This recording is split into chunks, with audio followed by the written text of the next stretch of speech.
அனைவருக்குமே வணக்கம்.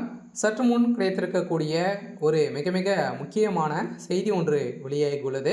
சற்று முன் அமைச்சர் துரைமுருகனுக்கு 17 ஆண்டு சிறை, நீதிபதி வழங்கிய தீர்ப்பு. இது மாதிரி பார்த்தீங்கன்னா செய்திகள் வெளியாக இருக்குது. சதுரடியாக அமைச்சர் துரைமுருகன் அவர்கள் பார்த்தீங்கன்னா ஏற்கனவே அவருக்கு எதிராக சொத்து குவிப்பு வழக்கில் அதிரடியாக பார்த்தீங்கன்னா அவருக்கு அவருடைய சொத்துக்கள் அனைத்துமே பார்த்தீங்கன்னா முடக்க வேண்டும் அப்படின்ற மாதிரி உயர்நீதிமன்றம் அதிரடியாக தீர்ப்பு வழங்கியிருந்தது. இருந்தாலுமே அமைச்சர் துரைமுருகன் அவர்கள் பார்த்தீங்கன்னா எதிராக சொத்து குவிப்பு வழக்கில் வேலூர் நீதிமன்றத்திலிருந்து சென்னை சிறப்பு நீதிமன்றத்திற்கு மாற்றியது ஏன் என சென்னை உயர்நீதிமன்றம் அதிரடியாக கேள்வி எழுப்பியிருக்கக்கூடிய நிலையில் தான் இது குறித்து மிகப்பெரிய சந்தேகங்கள் ஏற்பட்டிருக்கு. சில பார்த்தீங்கன்னா நீதிபதி அவர்களே பல 200 கோடிக்கு மேலே பார்த்தீங்கன்னா வாங்கி இந்த வழக்கை முடிக்க போவதாக அமைச்சர் துரைமுருகன் அவர்கள் பேசியதாகவும் ஒரு தகவல் வெளியாக இருக்குது. இந்த தகவலின் அடிப்படையில் தான் அமைச்சர் துரைமுருகன் அவர்களுக்கு 17 ஆண்டு ஆனந்த வெங்கடேஷ் அவர்கள் பார்த்தீங்கன்னா இப்போ தீர்ப்பளிங்கிறதாக ஒரு தகவல் வெளியாக இருக்குது. இதை பற்றி இந்த வீடியோவில் நம்ம முழுமையாக பார்க்கலாம். அதுக்கு முன்னாடி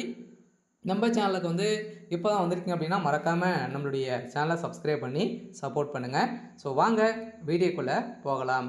பார்த்தீங்கன்னா அமைச்சர் துரைமுருகன் அவர்கள்கிட்ட பார்த்தீங்கன்னா இது குறித்து பதிலளிக்க வேண்டும் என காவல்துறைக்கு நீதிமன்றம் உத்தரவிட்டு இருந்தது. அதே போல் இந்த வழக்கு குறித்து அடுத்த கட்ட விசாரணை நவம்பர் 24ஆம் தேதிக்கு பார்த்தீங்கன்னா இந்த வழக்கு ஒத்திவைக்கப்பட்டிருக்கு. இருந்தாலுமே அமைச்சர் துரைமுருகனுடைய அனைத்து சொத்து பட்டியலுமே பார்த்தீங்கன்னா கணக்கெடுக்க வேண்டும். அதே மாதிரி ஏற்கனவே சொத்து சத்த வழக்கில் பார்த்தீங்கன்னா 2006, 2011 ஆண்டு காலத்தில் திமுக ஆட்சி காலத்தில் பொதுப்பணித்துறை அமைச்சராக அமைச்சர் துரைமுருகன் பணியாற்றி இருந்த போது இந்த காலத்துக்கு 1.40 கோடி அளவிற்கு பார்த்தீங்கன்னா அவர் வருமானத்திற்கு அதிகமாக சொத்து சேர்த்ததாக அமைச்சர் துரைமுருகனுடைய மீதும் அவருடைய மகன் மீதும் பார்த்தீங்கன்னா லஞ்ச ஒழிப்புத்துறை வழக்கு பதிவு செய்திருந்த நிலையில் இந்த வழக்கை விசாரித்த வேலூர் சிறப்பு நீதிமன்றம் துரைமுருகன் மற்றும் அவரது மனைவி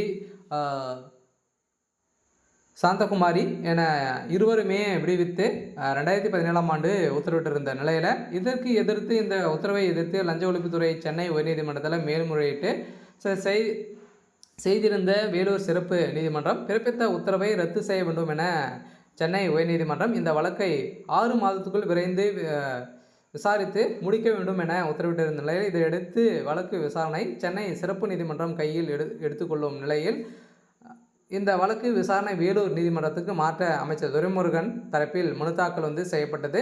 ஆனாலும் இந்த நீதிமன்றம் மறந்துவிட்டது. இதன் அடிப்படையில் நேற்று வழங்கிய தீர்ப்பின் அடிப்படையில் அதிரடியாக சென்னை உயர்நீதிமன்றத்தில் மேல்முறையீடு செய்யப்பட்டது. இந்த வழக்கை நீதிபதி சதீஷ்குமார் விசாரித்திருந்த நிலையில் அப்போது அமைச்சர் துரைமுருகன் தரப்பிலிருந்து ஆஜரான வழக்கறிஞர் சொத்து குவிப்பு வழக்கில் விடுவித்த உத்தரவை ரத்து செய்ய எதிர்த்த வழக்கில் சென்னை சிறப்பு நீதிமன்றம் விசாரணைக்கு கைவிட வேண்டும் என பார்த்துட்ட நிலையில் ஒரு பரபரப்பை ஏற்படுத்தியிருக்கு.